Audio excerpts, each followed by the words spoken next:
What if I told you that most plant deaths have nothing to do with pests, poor soil, or lack of sun, but water? Not too little, too much, or too fast, or at just the wrong time. See, watering isn't just a chore. It's a rhythm, a conversation with your garden. And most people rush it, dump and go, thinking more is better. But plants, they thrive on balance.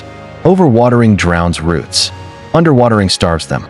And watering at the wrong time, like in the heat of day, can scorch leaves or evaporate before it even sinks in. Martha down the street used to flood her roses every morning. Thought she was being loving. They wilted anyway, until she learned to water deep and slow. Early in the morning, when the soil could drink and hold it. Now her blooms are the talk of the block. Here's the simple truth. Water early, before 10 a.m. Water deep, let the roots stretch down.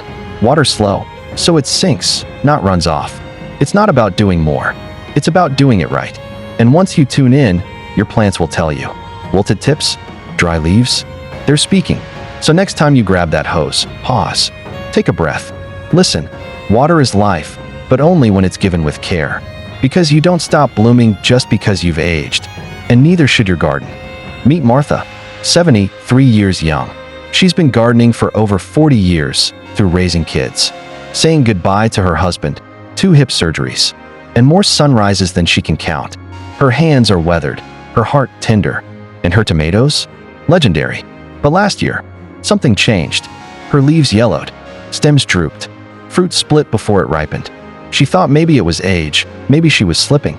She nearly gave up, until one early morning, sipping tea on her porch, she overheard a younger neighbor say, "You gotta water the roots, not just the soil." That hit her. She realized she'd been watering fast and shallow, like she always had, but her plants were thirsting deeper now. The heat had changed, the soil had changed, and maybe, so had she. So she tried something new. Early morning watering, slow and steady. Deep soak, letting the roots reach, not just the surface. Mulch to keep the moisture in, especially on those dry days. And within weeks, her tomatoes came back. Redder, sweeter, stronger, just like her. Now, Martha tells anyone who'll listen, it wasn't the soil or seeds. I just forgot to listen to my plants. Her story reminds us, it's never too late to learn, to grow, to bloom again. Because age doesn't stop wisdom, it deepens it. Tip 1. Water in the early morning. There's something sacred about mornings, isn't there? The quiet, the stillness, the world waking up, slowly, gently. And just like us, plants breathe best at sunrise. Watering in the early morning, before the sun climbs too high, is more than a habit, it's harmony with nature. The soil is cool, the air is calm, and your plants are ready to drink, not just survive. This timing allows the water to soak deep into the roots, right where it's needed most, without rushing off or evaporating in the heat. And here's something many gardeners overlook. Evening watering might feel convenient, but damp leaves overnight create the perfect environment for mildew, rot, and pests to move in. It's like tucking your plants into bed with wet socks. Martha, our 73-year-old tomato queen, used to water at dusk after her afternoon tea. But when she switched to morning watering, she noticed less yellowing, stronger stems, and blooms that held longer. And guess what? Early watering works with your body's rhythm too. Most seniors are up before the rest of the world. This tip fits right into your natural flow, no extra effort, just smarter timing. So, are you a morning gardener or an evening waterer? Let us know in the comments. And maybe share your favorite sunrise garden ritual while you're at it. Tip 2. Use the knuckle rule before watering. Stick your finger into the soil. If it's dry up to your second knuckle, it's time to water. If it's still cool and damp, wait. Let's be honest, gardening doesn't need to be complicated. You don't need fancy meters, apps, or tools to know if your plants are thirsty. Sometimes, the best gardening advice comes straight from the body you've trusted for decades. That's where the knuckle rule comes in. It's simple, reliable, and best of all, free. Here's how it works. Take your index finger and gently stick it into the soil, about as deep as your second knuckle. Not just a tap on the surface, go down a bit. If it feels dry all the way down, time to water. But if it still feels cool, slightly damp, or even just a bit moist, give it a little more time. That's it. No tech, no batteries, just a little touch and attention. And for those with arthritis or stiff joints, this method is gentle and doable. No bending over too far. No kneeling on hard ground. A small movement, a big result. Why it matters? Most watering mistakes happen when we guess. Surface soil dries out quickly under the sun, but underneath, the roots might still be soaking. That's where the real story is. Watering too soon can lead to root rot, fungus, or shallow root growth, all silent plant killers. But watering too late, of course, can leave your plant gasping. This tiny check-in with your soil keeps you in tune with your garden's real needs. It's like listening instead of assuming. Something every seasoned soul knows a thing or two about. Martha, who we mentioned earlier, laughs when she tells the story. I used to water every morning, rain or shine. Habit, I suppose. But my granddaughter showed me the knuckle trick, and suddenly, my roses stopped turning yellow. She calls it the gardener's handshake. A quick feel, a quiet message from the earth. So next time you reach for the hose, pause. Kneel or squat if you're able, or lean in from your bench. Let your hand tell you what the plant can't say out loud. Because good gardening isn't about doing more, it's about noticing more. And sometimes, all it takes is the touch of a finger. Have you used the knuckle rule before? Or do you have your own trick for knowing when to water? Share it in the comments. Your wisdom could help another gardener grow. Tip 3. Water deep, not just the surface. Sprinkling might feel enough, but roots need a soak. Shallow watering makes weak roots. Deep watering builds strength. It's easy to think a quick sprinkle is doing the job. A few passes with the hose, the soil looks wet, and we move on. But what if I told you that kind of watering is like giving your plant a sip when it's begging for a drink? Here's the truth. Roots don't grow toward the surface. They grow down, searching for water. But if you only water the top inch of soil, the roots have no reason to reach deeper. They stay shallow, weak, and dependent, and when the summer heat hits, they suffer. Deep watering is different. It's intentional. It's slow. It takes a little more time, but it rewards you with stronger plants, longer-lasting blooms, and roots that can stand the stress of dry spells and heat waves. Let's put it this way. Imagine being thirsty, really thirsty. Now, someone hands you a straw with a single drop of water in it. Not satisfying, right? Now picture a tall, cool glass of water, full to the top, and you drink until you feel whole again. That's the difference between shallow and deep watering. When you water deeply, the moisture reaches 6 to 8 inches down into the soil, where roots live and thrive. That's how you build plants that don't just survive, but flourish. Martha learned this the hard way. I used to just give the flowers a little shower, she said. They looked happy for a day, then drooped by the weekend. Then she read about deep watering and gave it a try. She slowed down. Let the hose trickle at the base of the plant for 10 to 15 minutes. Used a soaker hose on low. Even put mulch around the roots to lock the moisture in. Within weeks, her garden transformed. Her hydrangeas held their color longer. Her tomatoes didn't split. Even her tired-looking lavender perked up. Deep watering didn't just change her plants, it changed her pace. I stopped rushing, she said. Started watching, listening, waiting. In a world that moves fast, gardening reminded her to slow down, to be present. So try this. Next time you water, aim for depth.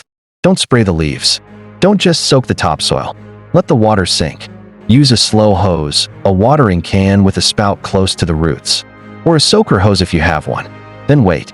Give it time to soak in, because healthy roots equals resilient plants.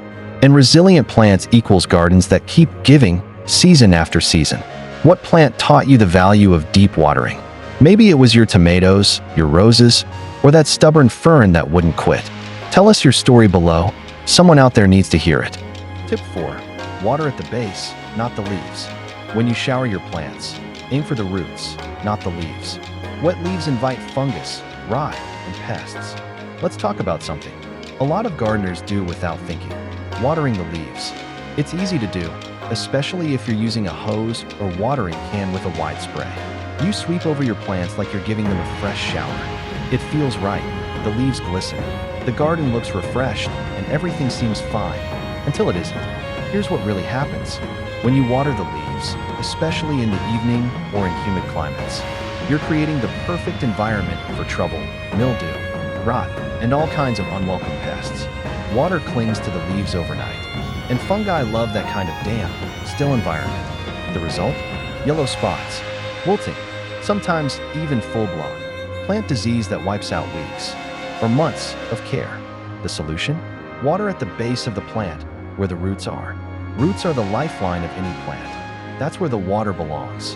When you target the base, you give the roots exactly what they need, without creating extra moisture on the leaves that causes more harm than good. Why this tip really matters, especially for seniors. It saves effort, time, and energy. Instead of waving the hose around, hoping for the best, you can focus your watering with intention. Less strain on your arms, less walking back and forth, and fewer wasted gallons. It's a small shift that makes a big difference, both for your plants and for your body. Martha, our 73-year-old neighbor, once told us with a laugh, "I used to water like I was washing windows. Everything got soaked. Then my roses got powdery mildew, and I had no idea why." It wasn't until her grandson helped her switch to a slow drip method right at the base that things turned around. Her flowers perked up, the mildew stopped, and she said, "I do less now, and my garden's doing more." Here are a few easy ways to water at the base. Use a watering can with a long, narrow spout. Attach a nozzle to your hose that lets you direct the stream. Use a soaker hose or drip irrigation if your garden allows. Water early, when the sun can dry up any splashes that do hit the leaves. Bonus tip: mulching around the base helps keep that water in longer, especially in warmer climates or windy areas. Remember, gardening isn't about doing everything. It's about doing the right things. Watering the base is a gentle, effective habit that keeps your plants healthier and your efforts lighter. What mistake taught you this tip? We've all sprayed when we should have soaked. No shame in it. Share your story or your favorite watering trick in the comments. Someone out there needs your wisdom, just like you once needed someone else's. Actionable and relatable advice. Tip 5. Mulch equals nature's moisture blanket. A layer of mulch keeps water where it belongs, in the soil. Less watering, less stress, more growth. If water is life for your garden, then mulch is the cozy blanket that helps it stay. Most people don't realize how much water their plants lose, not because they forget to water, but because the sun and wind steal moisture from the soil before the roots can even use it. Bare soil is like an uncovered pot of soup. It cools and dries out fast.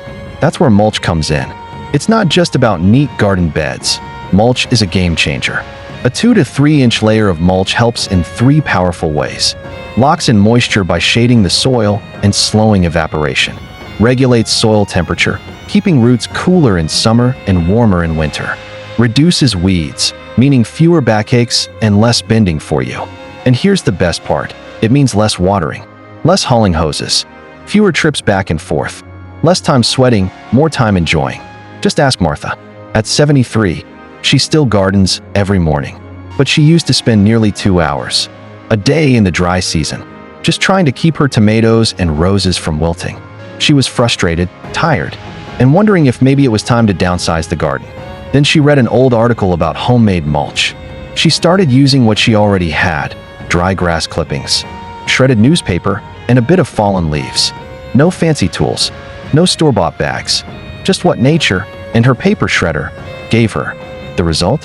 Her soil stayed moist days longer. She now waters twice a week instead of daily. And she says, "It's like giving my garden a quilt. Everything sleeps better and grows stronger." Here are a few mulch ideas that are easy and senior-friendly. Dry grass clippings, shredded paper or cardboard, fallen leaves, wood chips or bark, straw or hay, untreated, pine needles for acid-loving plants like blueberries. You don't have to spend money, just reuse what's around you. And for those who compost, mulch also slowly adds organic matter back into the soil, enriching it over time. Important tip: keep mulch a few inches away from the plant stem to avoid rot or pests. Think of it like tucking in the roots, not burying the neck. What do you use for mulch? Old newspapers? Leaves from last fall? A little wood chip magic from your neighbor's tree trimming? Drop it in the comments. Your idea could save someone hours and help their garden thrive.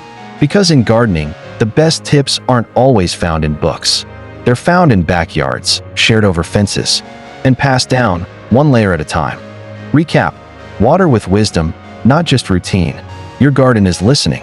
And with these 5 simple tips, it'll reward you with beauty, flavor, and peace. Gardening isn't about doing more. It's about doing better, slowing down, paying attention, trusting the quiet signs your plants give you every day. You've learned 5 simple, powerful watering tips. Water in the early morning, when plants drink best. Use the knuckle rule, let your finger guide you. Water deep, not just the surface. Give roots a reason to grow strong. Aim for the base, not the leaves. Avoid inviting pests and disease. Mulch like nature intended. Hold in moisture and save yourself effort. None of this requires fancy tools, just your hands, your eyes, and your heart. Martha learned these lessons the hard way, but now, her garden is a sanctuary, a place where tomatoes thrive, roses bloom longer, and she finds peace each morning with a cup of tea and dirt under her nails. And you? You don't need decades of experience. You just need to care, to try, to listen. Water with wisdom, not out of habit. Pause before you pour. Feel the soil. Watch the leaves. Your garden knows you're paying attention, and in return, it will thank you in the most beautiful ways. What tip will you try first? Or do you have a favorite trick of your own? Let us know in the comments, because wisdom grows best when it's shared. If this helped you, give us a like, share it with a gardening friend, and subscribe to the Evergreen Seniors. Because you don't stop blooming, just because you've aged, and neither should your garden. If this video made you smile, or reminded you of a tip your grandmother once whispered across a flower bed, then don't keep it to yourself. Tap that like button. It tells us we're on the right path. Share it with a fellow gardener, someone who still gets excited by a fresh sprout or a ripe tomato. And subscribe to the Evergreen Seniors, a growing community where seasoned souls, wise hands, and green thumbs come together to celebrate the beauty of life, growth, and second chances. Because gardening isn't just about plants. It's about you, your rhythm, your pace, your joy. And here's something we believe with all our hearts. You don't stop blooming just because you've aged. You bloom differently, deeper, stronger, slower, and more beautifully than ever. So stay rooted, keep growing, and let's make this season your best one yet. We're here for the journey, one seed, one story, one sunrise at a time.